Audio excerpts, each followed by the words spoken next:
The date is December 5, 1945. The world is just breathing a sigh of relief. World War II is finally over. Naval Air Station, Fort Lauderdale, Florida. Humid afternoon, smell of aviation fuel. Young pilots, hardened by war. Eager for the future, preparing a routine training exercise. The best of the best. Flying some of the Navy's most reliable aircraft. The mission is straightforward. A flight plan practiced time and time again. Just another day in a naval aviator's life. Precision, procedure, the ever-present thrill of flight. But this day would be different. It would become a chilling footnote in unexplained disappearances.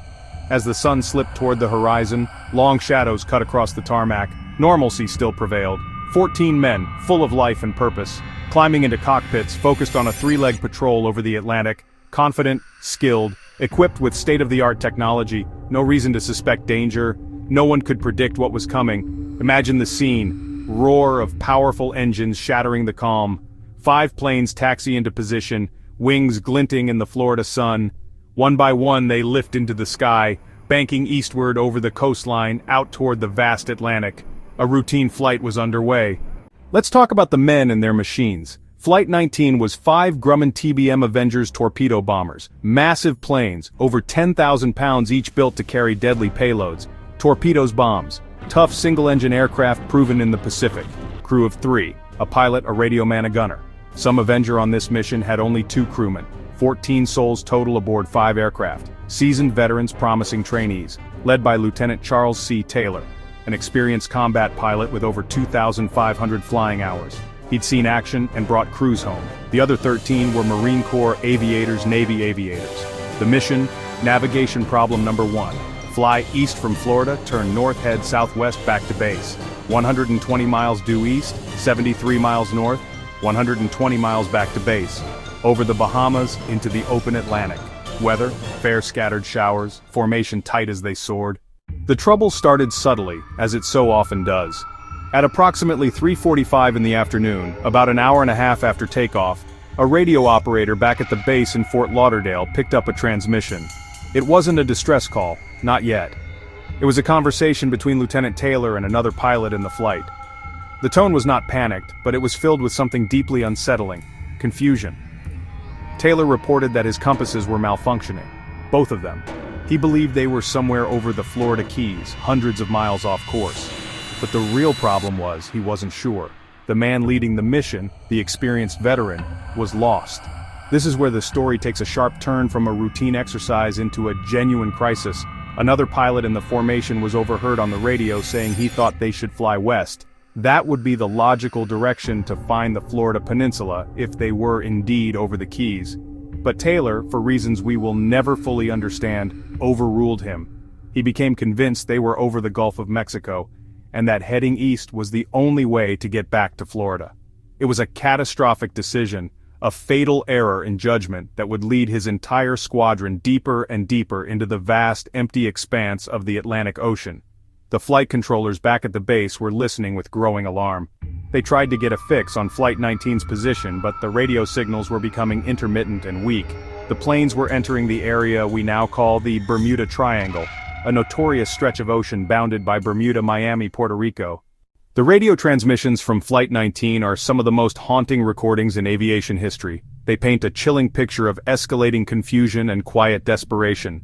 There was no screaming, no mayday call, no formal declaration of an emergency. Instead, there was a steady, creeping dread in the men's voices. "I don't know where we are," Taylor was heard saying. "We must have got lost after that last turn." Ground controllers frantically tried to guide them. Fly toward the setting sun, if they were in the Atlantic.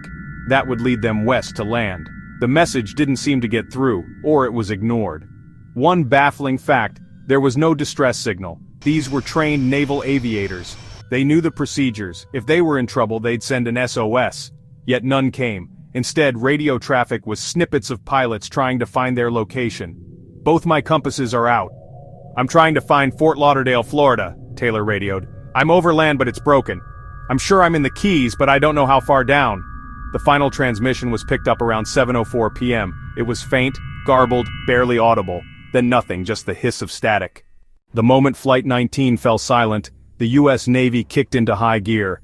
This was not just a missing training flight, it was an unprecedented crisis. A massive search and rescue operation was immediately launched. Among the first aircraft dispatched was a PBM Mariner flying boat, known as the Flying Gas Tank for its huge fuel capacity. Trainer 49 lifted off from Banana River with 13 men. Their mission? Follow Flight 19's last known trajectory and comb the dark, stormy seas for any sign. The Mariner was a search and rescue powerhouse. It carried the latest radar and could land on the open ocean to pick up survivors. The crew was experienced and knew the stakes. They flew into the same patch of stormy ocean that had swallowed Flight 19. At 7:27 p.m., Trainer 49 radioed a routine position report. The crew sounded calm and professional. They were on their search pattern, scanning the black waves for Flair's wreckage life rafts. They were the cavalry, but then, the unthinkable. 20 minutes after its last transmission, Trainer 49 vanished. In the days and weeks that followed, the U.S. Navy mounted one of the largest air and sea searches in history. It was a colossal undertaking. At its peak, the search involved over 300 ships' aircraft, multiple aircraft carriers. They methodically scoured more than 300,000 square miles of the Atlantic Ocean, from the coast of Florida to the Bahamas and beyond. They searched for anything. A piece of wreckage, an oil slick, a life raft, a single uniform. Any clue for 27 missing aviators and their 6 aircraft. The searchers found absolutely nothing. Not a single scrap of metal, not a life vest, not a drop of oil linked to the 5 Avenger bombers. It was as if the planes had been plucked from the sky, leaving no trace behind. The ocean in that area is incredibly deep, with parts of the continental shelf dropping into abysses thousands of feet down. The powerful currents of the Gulf Stream could have scattered wreckage over a vast area, making it nearly impossible to find. But to find nothing at all from 5 heavy bombers? That was, and remains, deeply perplexing. So what really happened to Flight 19? In the absence of evidence, theories have flourished, ranging from the plausible to the utterly fantastic. The most accepted mainstream explanation points to a tragic combination of human error and bad luck. Lieutenant Taylor had recently been transferred from Miami and may have been unfamiliar with the Fort Lauderdale area. It's possible he mistook the Bahama Islands for the Florida Keys and, suffering from spatial disorientation, led his flight eastward into a brewing storm in the open ocean until they simply ran out of fuel and crashed into the churning sea. This is where the legend of the Bermuda Triangle really takes flight. One popular theory suggests that the area is subject to bizarre and powerful electromagnetic anomalies. These electronic fogs could, in theory, disrupt navigational instruments and radio communications, causing pilots to become hopelessly lost. Some have even pointed to the possibility of large submerged deposits of methane gas on the sea floor. Of course, you can't talk about the Bermuda Triangle without mentioning the more out-there theories.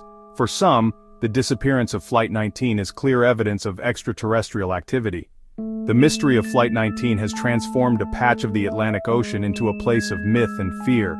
It reminds us that even in our modern, mapped and charted world, there are still places where you can fly off the edge of the known and vanish forever. And that is a mystery that will continue to capture our imagination for generations to come.